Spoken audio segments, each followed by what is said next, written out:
The iOS 27 public beta is officially here, and this update is much more interesting than it might look at first. Yes, Apple has improved performance and polished a lot of the rough edges. But the really clever additions are features that eliminate small annoyances, at least to me. In this video, we'll look at a handful of those clever new iOS 27 features, and at the end of the video, we'll talk about whether you should install the public beta. Hi, my name is Rich and I make easy to follow videos on how to use your iPhone and iPad, without going nuts. Nothing complicated here. Like the last few videos I've made, this is more of a show and tell video, not so much a how-to video. So just sit back for a few minutes and let me show you around. This is truly one of the biggest updates I've ever seen on the iPhone. The headline feature is the completely rebuilt Siri AI. Instead of treating every command like a separate interaction, Siri can now maintain an actual conversation.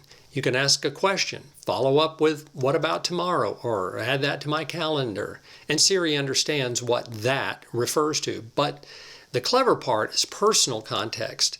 Siri can search information across apps like Mail, Messages, Notes, Photos, Reminders, and Calendar. So instead of remembering where someone sent you a piece of information, you can ask something like, "Find the restaurant Rhonda sent me last week," or "What time does my flight leave and what's my confirmation number?" Siri can locate the relevant message or email and give you the answer without making you manually search through 5 different apps. It can also understand what's currently on your screen and take actions inside apps. If you're looking at a recipe, you can ask Siri to add the ingredients to your shopping list. If someone sends you an event, Siri can create the calendar entry. There's even a dedicated app that stores your conversations, lets you pin useful ones, and allows you to continue a conversation on another Apple device. This is the version of Siri people have been waiting for. However, Siri AI requires an Apple Intelligence-compatible iPhone, initially supports selected English variants, and Apple says availability can vary by region, so not every country is going to get this out of the gate. Also, some of the most advanced capabilities require newer hardware. Apple has also put visual intelligence directly inside the camera app as a new Siri mode. You point your camera at something, tap the button, and ask a question about what the phone can see. This could mean translating a sign, identifying an object, reading a nutrition label, or extracting content details. If you point it at an event flyer, Siri can turn the information into a calendar event. One of the cleverest demonstrations is using it with a physical membership card. Siri can recognize the barcode and help turn the card into a digital pass for Apple Wallet. That means the gem card, library card, or loyalty card that never offered proper wallet support can finally live on your iPhone. It's a small idea, but it could remove several pieces of plastic from your wallet. Shortcuts is one of the most powerful apps on the iPhone and one of the least approachable. In iOS 27, you can simply describe what you want the automation to do. For example, when I leave work, message Rhonda that I'm on my way and include my ETA. Apple Intelligence builds the shortcut, connects the necessary actions, and lets you refine it through additional instructions. You still have the traditional editor if you want complete control, but you no longer need to understand a bunch of programming gobbledygook just to get started. I think this could turn shortcuts from a feature used mainly by enthusiasts into something ordinary iPhone owners can actually benefit from. Safari has several intelligent improvements, but Notify Me is the standout. Instead of repeatedly refreshing a web page, you can ask Siri to monitor it and alert you when something changes. That could be a sold-out product coming back in stock, a ticket becoming available, or a price dropping. Safari is effectively doing the repetitive work in the background and telling you when there's a reason to return.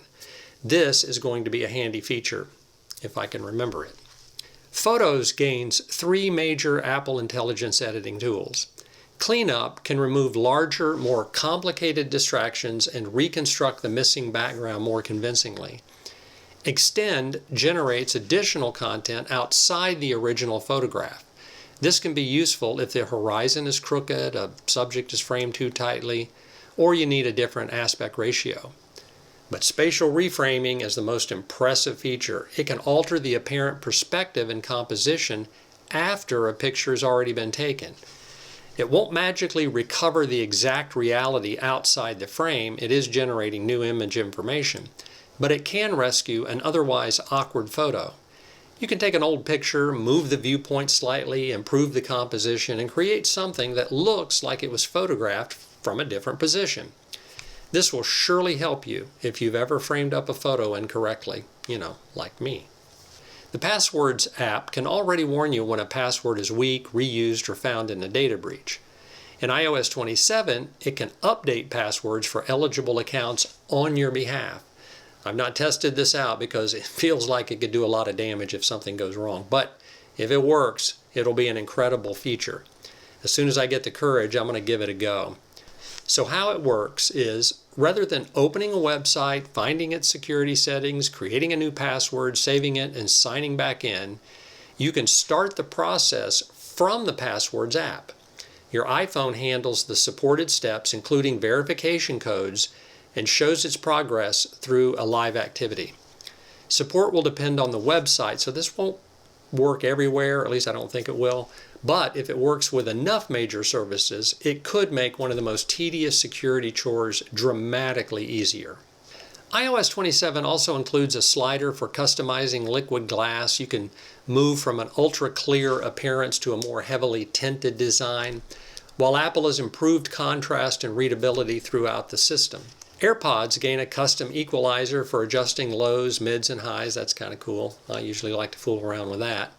Apple is also claiming substantial performance gains. Apps launch up to 30% faster. New photos appearing in your library up to 70% faster, which to me is really handy because sometimes I take a photo on my iPhone and it doesn't show up on my iPad until I fiddle it around with it for a while, so that'll be cool. Plus, nearby AirDrop transfers are supposed to be 80% faster under Apple's test conditions. The update also improves Wi-Fi to cellular transitions. What that means is if you've got your AirPods in and you're walking away from your home, it'll transition from Wi-Fi at your house to cellular a lot faster and not have that sort of dead space that you always run into, so that's good. It also improves mail search and message synchronization and system responsiveness even on older supported devices. iOS 27 supports the same broad device range as iOS 26, beginning with the iPhone 11 family and the second generation iPhone SE. But support for iOS 27 does not mean support for every feature. Apple Intelligence requires an iPhone 15 Pro or later compatible model, and a few advanced Siri features have stricter requirements. If you want to try the beta, back up your iPhone and enroll through Apple's beta software program. My recommendation is still to use a secondary iPhone if you happen to have one. Even a relatively stable public beta can cause reduced battery life, app compatibility problems, overheating, or unexpected bugs. But let me say this, for me, this has been a really, really solid beta. In fact, so far, I've had no glitches, which is surprising. So if you're up to it, to install the public beta of iOS 27, you just open Settings, then go to General, then tap on Software Update. And here you can tap on Beta Updates, and then tap on iOS 27 Public Beta.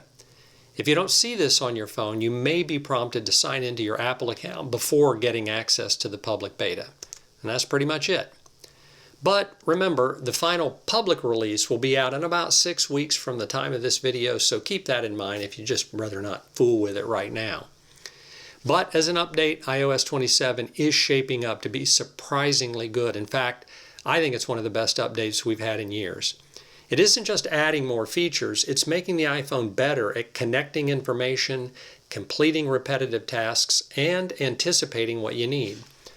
I'd like to know which iOS 27 feature are you most excited to try. Let me know in the comments below. Okay, that's it for today. Thanks so much for watching, and as always, I'll see you in the next video.